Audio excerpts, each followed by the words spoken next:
and welcome back to the Zander channel. Here I help people get out of their head and establish and maintain our connection to our heart. Even if you're a man. Those masculine, big, hairy men. Now, this is my path to happiness, joy, and love. I will also post on how to get out of depression, suicide, stress, anxiety, and other lower vibrational energies on your path to your happiness, especially during times of true or fantasy crisis, such as the time of this video posting. Now, I invite you to subscribe and join me in this journey towards peace, joy, and happiness. So this video is on a Harvard paper, 7 science-backed methods to get out of your head.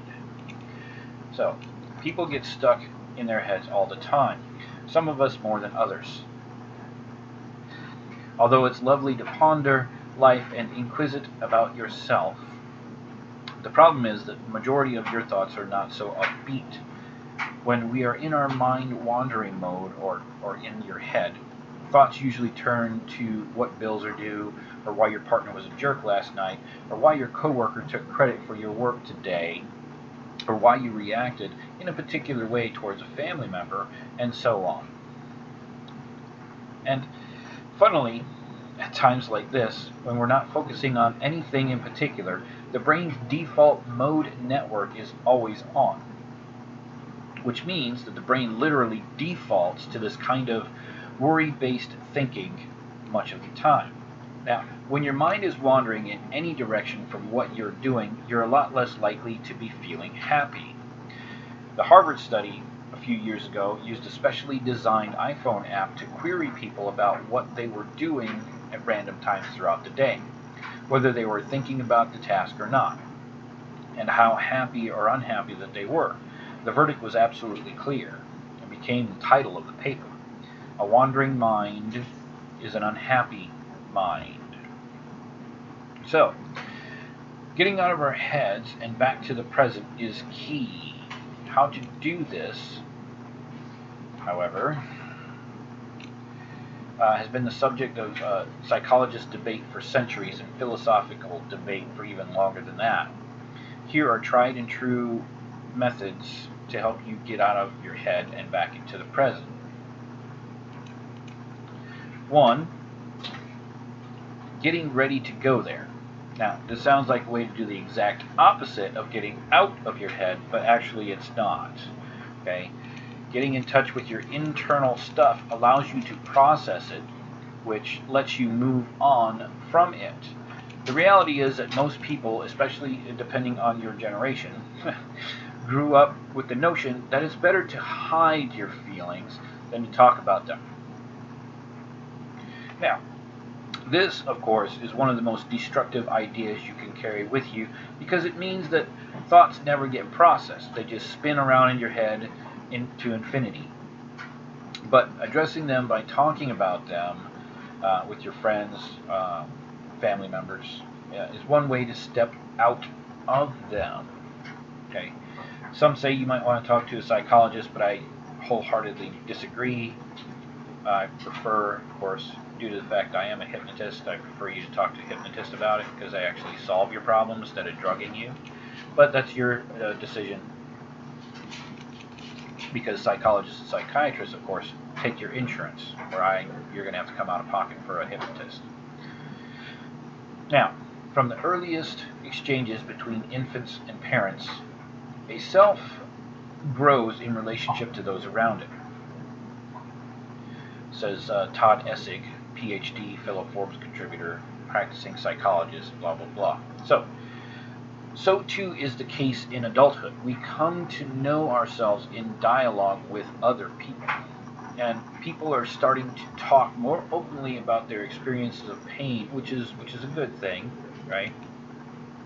It should be pointed out that medication can sometimes be useful, sometimes life-saving for some. But if you're not processing your experiences at the same time, then the underlying problems will continue. Even if you have to go to formal therapy talking about how you feel with close friends helps us process events and emotions in a way that's going over and over them in your head simply cannot. You need a sounding board. And if you don't want to talk to your problems you have with your friend, then a lot of times psychologically, a stranger will be a better sounding board because they have a confidentiality agreement. It's not like they're going to go and babble to your friend about what you said. Okay? So it's a release for you. Number 2, be a storyteller, not a ruminator. So they say it's a double-edged sword. The danger of introspecting too much, of course, is that it can easily turn into a full-blown rumination, which is an endless cycle of self-examination and worry that goes absolutely nowhere. David Brooks wrote a great piece on this issue last week in Forbes, pointing out that it's critical that we create a narrative rather than a cycle of overly detailed self-inquiry. When people examine themselves from too close, they often end up ruminating or oversimplifying. Now, rumination is like that middle of the night thinking when the rest of the world is hidden by darkness and the mind descends into a spiral of endless reaction to itself. People have repetitive thoughts, but they don't take action. Depressed ruminators end up making themselves more depressed. Go figure. Instead, as he and others have argued, you should think of yourself like a storyteller, trying to fit events into a general framework rather than poring over each little piece of information.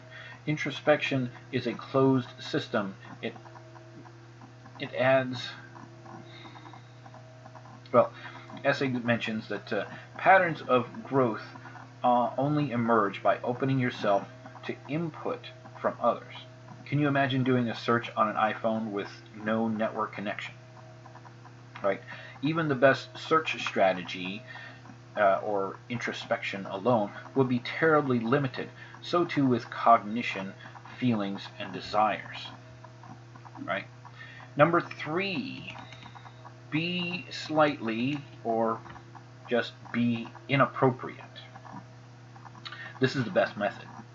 Now, though it's easier said than done, while it may not be scientifically proven, right, you surely witnessed it in action many, many times. When someone asks you a question that's too personal, you may have noticed that after an initial surprise, it actually feels good to answer that question, because it opens up the conversation to another level. The truth is that most of us actually want to be more open and connected with one another, but just don't know how to go about doing it.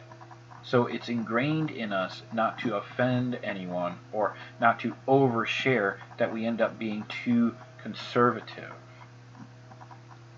Basically, we are too shallow in our conversations. Hey, how you doing? How's your family? Fine, fine. Well, it's not fine because it's your family and because it's yourself. You have issues, you just don't want to explain them or tell the story to your friends or something like that, because it's a social nicety that we have been trained and ingrained to just say that we're fine so we can move on throughout our day and treat that individual as a passerby. Do they really want to know when they ask that question? Well, you have to ask yourself that question, because you very well say the same damn thing. Hey, how you doing? What's going on? Fine. Nothing much. But there's plenty of stuff going on inside your head, isn't there? But you don't want to share, because you don't want to be seen as weak or vulnerable or open up to anyone. Now, Gretchen Rubin put it well in her article about some small talk a few months back. Now, she noticed that when people are a little too inquiring, it actually does not put others off. It opens them up, actually. I can't use this strategy myself, she wrote, but because I don't have the necessary gumption, but my husband, he's a master. Over and over, I hear him asking a question that seems slightly too prying or too cheeky. I feel a wifely annoyance, but then I see that the person to whom he's talking is not offended, and if anything, the person seemed intrigued and flattered by his interest. People love to talk about their number one subject, themselves. The most important person in your life is yourself. You may say it's someone else, but it's actually you. Number 4, talk to a stranger. In the same vein, building connections with others, even if you don't actually know them, is another good way to step outside your head, particularly these days of the iPhone isolation. One of the studies at University of Chicago found that when participants were asked to talk to a total stranger on the train or a bus, doing so brightened their moods considerably. And even more amazingly, it also brightened the mood of the stranger. Again, this is probably because we really do want to connect with one another a lot more, even with strangers, but just aren't sure if others want to. It turns out they actually do. Talk to the University of Chicago. Scientifically backed. Yes, people love to connect.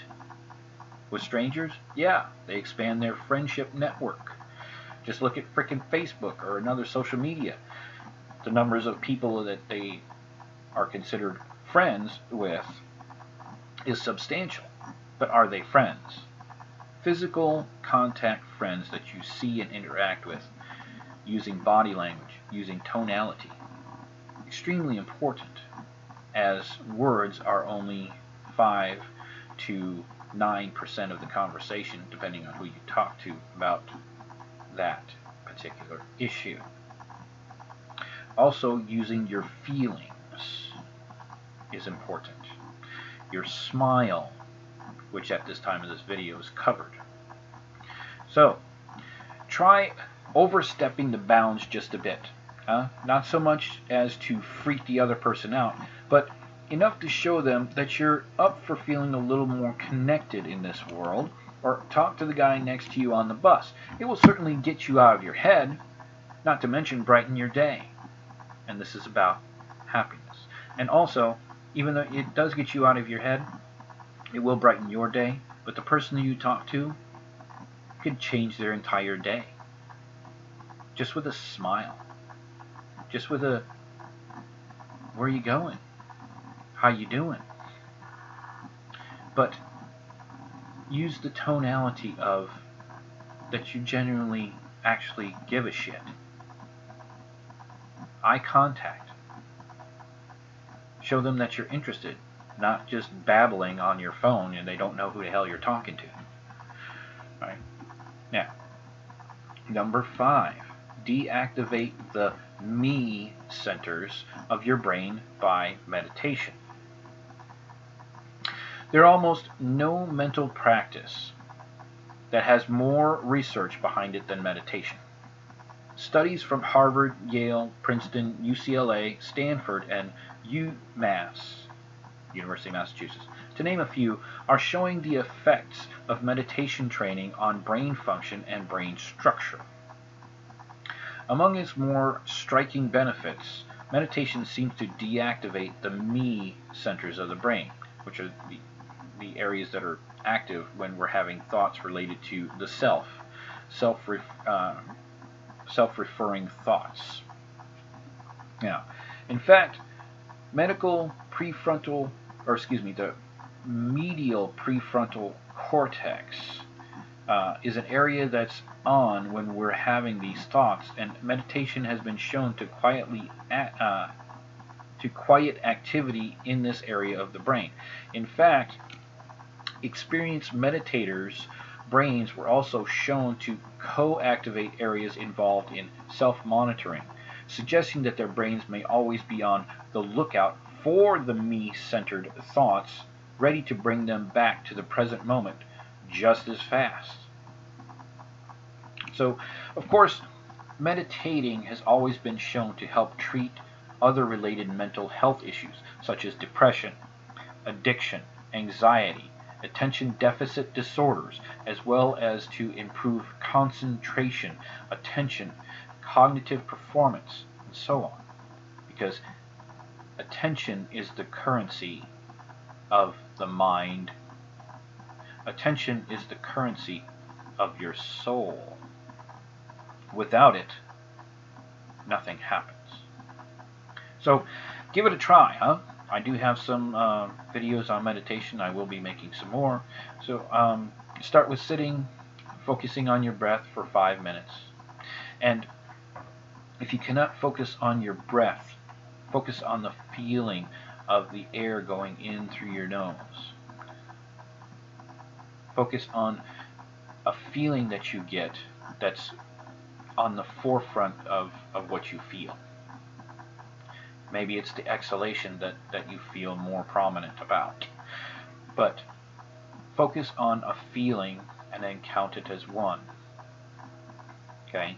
You can do this for 5 minutes. Or, you know what? Let's do it for 1 minute.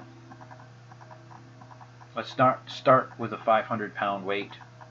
Let's start with a 2-pound weight. Do it for a minute. And then once you're done with that minute, just breathe and see where your mind is. Okay? If your mind wanders, start counting your breathing again. Observe that wandering thought with a sense of curiosity. Step to the side of that thought and pull it back out of your focus like you're standing outside of that thought, and observe it. And ask yourself, is this true? Does it really matter? The answer is usually a no. See how you can change that thought to a happier thought, raising the vibration. What did you learn from that thought? Is there anything that you could have learned from that? Now that part, the pulling the mind back again and again, is really the heart of the practice. To be an observer, not to be in the situation where your feelings are being thrust upon the situation based on how you were feeling 2 or 3 seconds ago. Okay. Number 6, focus on someone else, right? Lots of people have said that helping others is actually a selfish deed because it's such a good way of helping yourself. We know this on an intuitive level, and studies also show it to be true. Last year, a study at the University of Exeter Medical School found that people who volunteered their time for various causes were less depressed and had a greater well-being and life satisfaction than people who did not. They also lived longer, but that's in another study. Helping others helps you because it forces you to get out of your own shtick and focus on something outside of yourself. If you're a parent, you know that forcing another person, even if they're tiny, demanding little thing, does a similar thing. But when you actually set out to spend your time on another person or cause, you find that it's a very good way to move the focus away from yourself. So try asking someone who looks down if they need to talk. Certainly make them feel better just to be asked that question. And you'll also be better for it too. Goes back to the other one where you sit down and talk to somebody, the stranger on the bus, yeah? If they look like they're in a lower vibration, you can pick them out of that pretty quickly just by inquiring. Now, 7, learn what mindfulness really is. I have some videos on mindfulness, and go check those out as well. If you still cannot seem to hop outside of your head, try a few minutes of mindfulness whenever you notice yourself getting stuck there. Although it's become a buzzword over the last few years, and yeah, terrible terribly big buzzword that nobody knows what it is. Mindfulness really is an effective way to introspect productivity.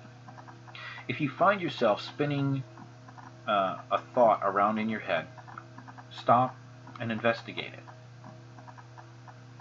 Notice what it feels like, what sparked it, if you can, and how your body feels in response to it. Often, just observing it curiously can make it much less scary. So many mindfulness experts have said the most important thing to remember is that thoughts do not have to be believed. They come and go in our heads like clouds, often very, very randomly.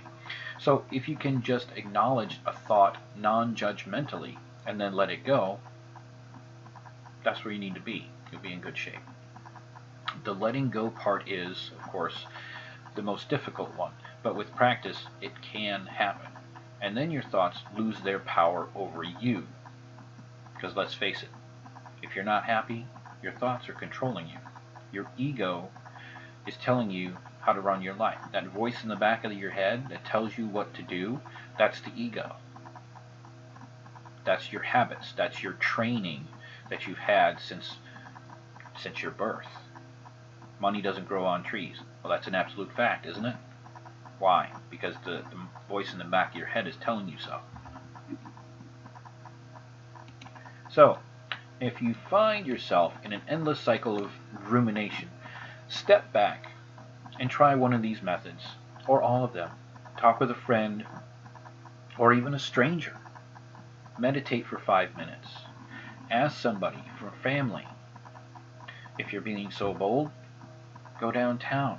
Talk to somebody. It doesn't have to be in a, hey, I'm trying to hit on you fashion. Hell, maybe they know somebody who's free. I don't know. Now, how they are, ask them how they are, share a little bit. Maybe it's too much, you think, about yourself. Give them a little bit of a taste of what you're asking for by telling them a little bit about yourself. Right? Introspect curiously into your own thoughts and then try to let them go.